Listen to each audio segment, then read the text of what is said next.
You're watching How Leap. Let's see how to fix the issue where you can't turn off stolen device protection on your iPhone.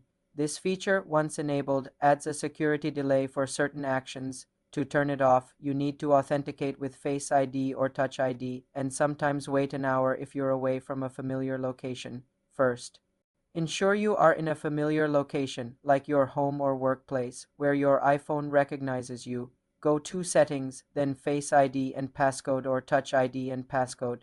Enter your passcode. Scroll down to find Stolen Device Protection. Tap it. Toggle the switch off. If the option is grayed out or you cannot toggle it, you may need to wait until your iPhone detects you are in a familiar location.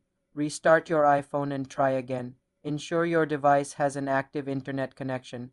If you still cannot turn it off, update your iOS to the latest version in Settings, then General, then Software Update. As a last resort, back up your iPhone and perform a factory reset, which will erase all settings, including stolen device protection. For more simple iPhone security tutorials, subscribe to the channel.